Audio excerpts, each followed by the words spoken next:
दोस्तों, कहते हैं ना कि समय बदलता है तो सोच भी बदल जाती है। आज यही बात जापान पर बिल्कुल सही बैठती है। पहले जो जापान भारत को बुलेट ट्रेन देने में नखरे दिखा रहा था, अब वही जापान अपने आप में पूरी तरह बदल चुका है। पहले तो जापान ने ट्रेन प्रोजेक्ट में इतनी देरी की कि भारत को लगने लगा शायद यह काम आगे नहीं बढ़ेगा। ऊपर से ट्रेन की कीमतें भी इतनी बढ़ा दी कि भारत को झटका लगा। लेकिन अब तस्वीर उलटी है और वही जापान भारत को बुलेट ट्रेनें फ्री में देने जा रहा है। जी हां, खबर यह है कि मुंबई और अहमदाबाद के बीच चलने वाली बुलेट ट्रेन के लिए जापान अपनी 5 और 3 सीरीज की ट्रेनें भारत को गिफ्ट में देने वाला है, वो भी बिल्कुल फ्री। यहां तक कि अब जापान खुद भारत के करीब आ रहा है। केंद्रीय मंत्री अश्विनी वैष्णव और जापानी मंत्री हिरोमासा नाकानो ने Mumbai Ahmedabad high speed rail परियोजना के कुछ स्थलों का दौरा भी किया।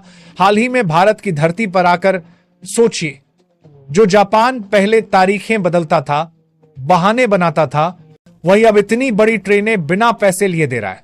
दुनिया के सारे देश भी यही पूछ रहे हैं, आखिर जापान को इतनी दरियादिली क्यों दिखानी पड़ी।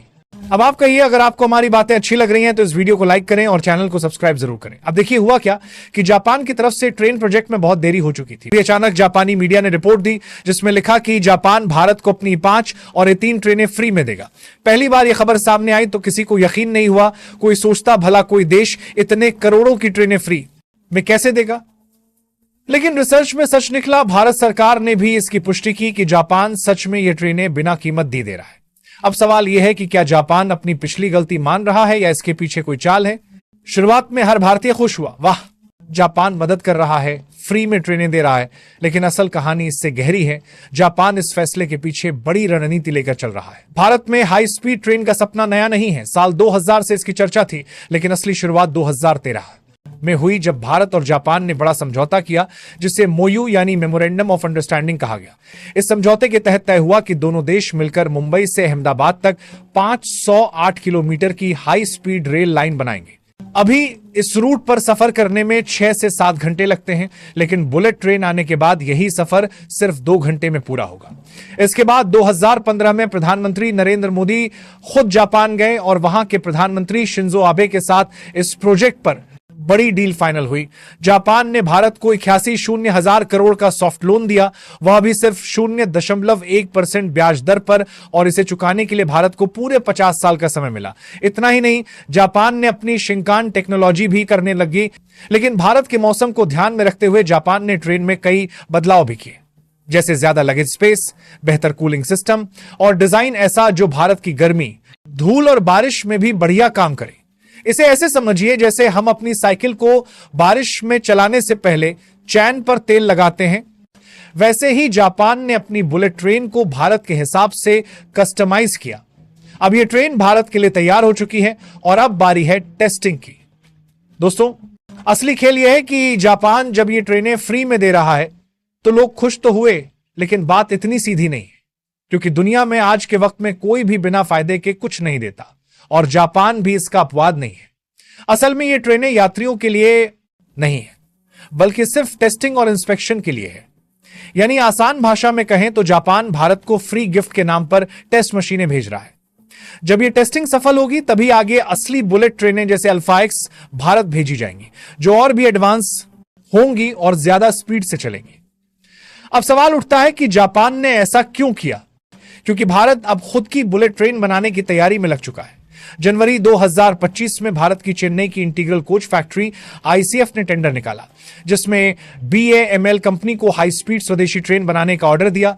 यही वो पल था जब जापान को एहसास हुआ कि अगर भारत अपनी हाई स्पीड ट्रेन बना लेगा तो जापान की टेक्नोलॉजी और मार्केट दोनों हाथ से निकल जाएंगे।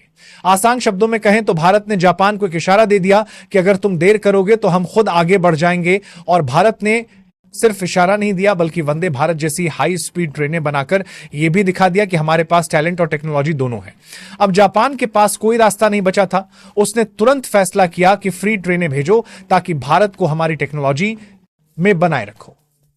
यानी जापान की ये फ्री बुलेट ट्रेनें असल में उसकी एक डिप्लोमेटिक चाल है, जिससे भारत उनसे जुड़ा रहे और उनका प्रभाव भारत के रेल प्रोजेक्ट में बना रहे। लेकिन सच कहें तो इस पूरे प्रोजेक्ट में गलती सिर्फ जापान की नहीं थी, भारत की तरफ से भी रुकावटें आई हैं। जैसे महाराष्ट्र और गुजरात में इस बुलेट ट्रेन के लिए कुल 58 किलोमीटर का ट्रैक बनना है और इसके लिए चाहिए थी करीब 10,400 हेक्टेयर जमीन के मामले में किसानों और स्थानीय लोगों का विरोध हुआ, जिससे काम धीरे धीरे रुका। फिर एक और दिक्कत आई, जैसे जैसे समय बढ़ा वैसे वैसे महंगाई भी बढ़ती चली गई। पहले इस प्रोजेक्ट की लागत लगभग 1.08 लाख करोड़ थी, लेकिन अब बढ़कर 1.5 लाख करोड़ से ज्यादा हो चुकी है, क्योंकि मटेरियल महंगा हुआ, मजदूरी बढ़ी और टेक्नोलॉजी की कीमतें ऊपर चली गई। अब दूसरी तरफ जापान को भी परेशानियां आई। 2018 में जापान में एक बुलेट ट्रेन के हिस्से अलग हो गए थे, जिसके बाद वहां सेफ्टी चेक्स और सख्त कर दिए गए। इसी वजह से भारत के लिए जो नई सीरीज बननी थी वह 2030 से पहले तैयार नहीं हो पाएगी। फिलहाल स्थिति यह है कि प्रोजेक्ट का लगभग 85% काम पूरा हो चुका है।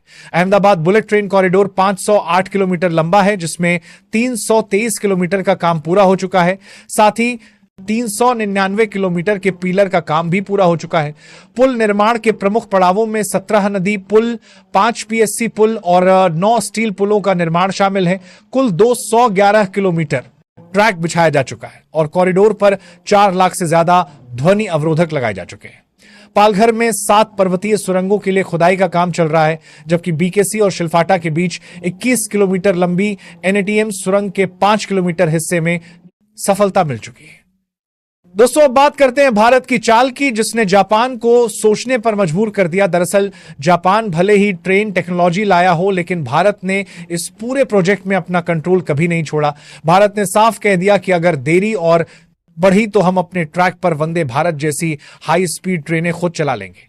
यही सुनकर जापान समझ गया कि भारत अब किसी के भरोसे बैठने वाला नहीं है।